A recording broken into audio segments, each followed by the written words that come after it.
I think that if I turn back the clock and think, well, what did we have before LoopMe? I now can't imagine going back to that. We've come such a long way in such a short period of time that as we become more competent at using it, as our students are hopefully learning to be more truly reflective, the cumulative effect of all of those things is going to be very powerful. Quite what that looks like, I can't imagine, because I couldn't imagine how I would be in this position now, you know, just 13 months on from first rolling it out.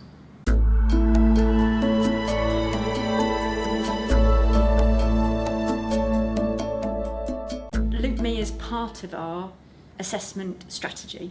It helps the students reflect on the real experiential learning of setting up a business. A crucial reason why we started to use LoopMe was that in previous years students had submitted a monthly reflection, and this was on a static Word document, and it created a number of problems. One was purely administrative, in that it was a lot to coordinate responses and then hand open responses and go through responses. We also noticed after the first couple of reflections, because the document is a static document asking the same questions month after month, it isn't capturing some of the real-time reactions that are happening to students and that are happening in very different ways for different students. You know, one of the reasons for using LoopMe was to replace this clunky, somewhat old-fashioned, difficult to use monthly reflection format with something that was more intuitive and from the student's point of view felt more like the kind of social media apps that they're used to. This came as a breath of fresh air and a potential solution to a problem we encountered with part of the assessment process.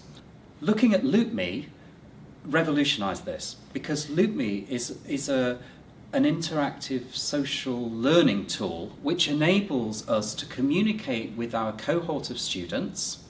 It's private in the sense that each student's work on LoopMe is private to that individual, but it comes to the team as a whole, so all of the enterprise team can read the reflections.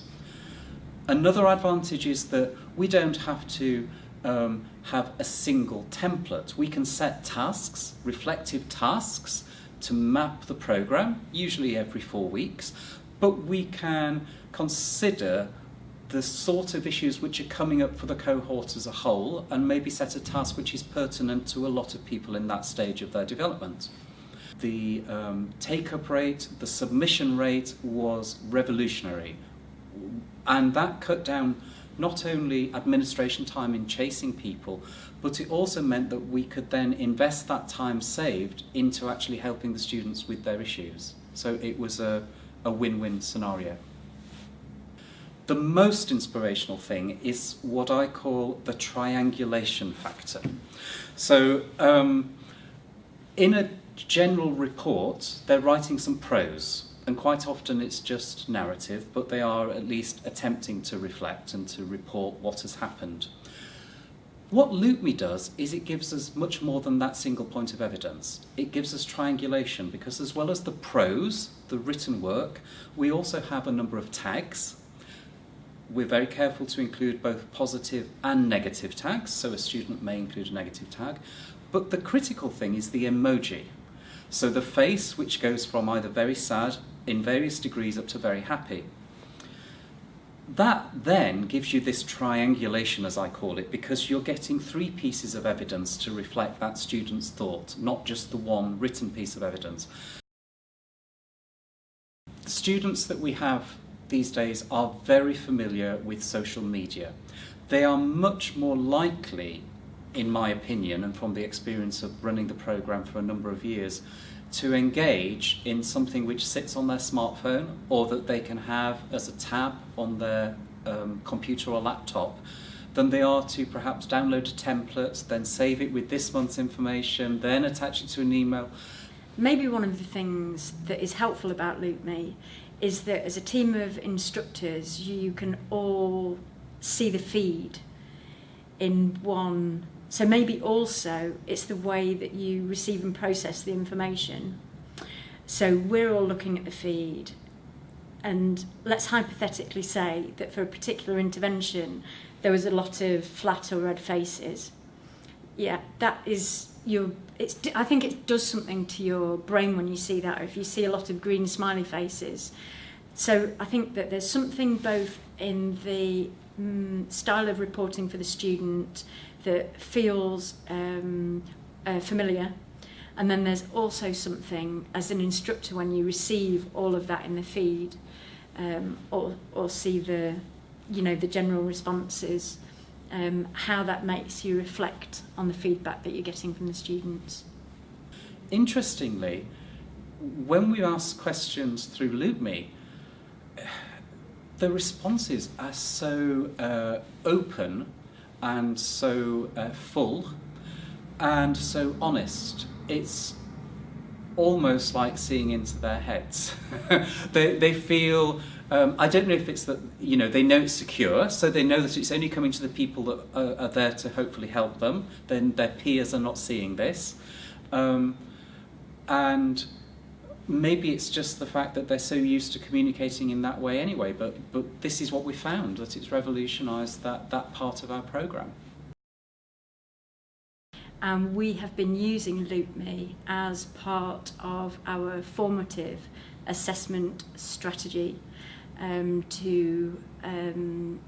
as a feedback. We've been using LoopMe as a feedback mechanism so that we can better understand how students are reacting to the programme in order that we can refine the programme and develop it.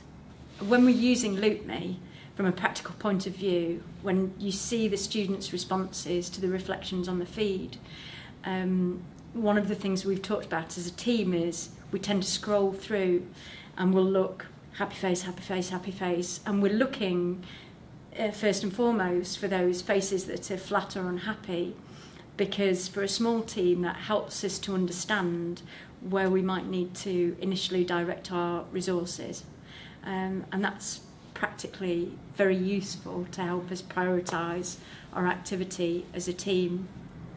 For me, LoopMe is a mechanism of communicating directly with the students in which they feel safe and secure to talk about whatever it is that's troubling them, or that they feel pleased and feel that they have accomplished something, to be able to communicate that with the team. And having that dialogue for me is invaluable, because they're not necessarily always in our incubation unit. They're not necessarily going to pick up the phone and talk to us as freely, certainly not face to face, I would say, and yet they feel completely safe and secure in being able to write and to share their thoughts and their feelings through this tool. I think because we introduce it at the start of the enterprise placement year and we say, look, we need you to reflect each month and we'll set tasks, and the mechanism for that reporting is LoopMe, it is just accepted. They don't see it as onerous, they see it as less onerous, because that's the icon that is now on their phone, and when it lights up with a number, that's how they respond. So I think it's about the student's perception of it. Just is part of the package, really. So we promote it and we sell it to them in the welcome week, but it's not a hard sell, it's just, this is how we do it here, and it's just readily accepted, and they really seem to like it. So when we've asked them about it, I would say that they don't have strong feelings about it. They just go, yeah, it's good. So I think that what my reflection would be that they have accepted LoopMe as a sensible, reasonable strategy to gather feedback from them, to support them to describe and reflect on their experiences, and to help them generate material for their end of the year reflective journal. So I would say that it has become a programme component. It's just slotted in and in a way that has been accepted.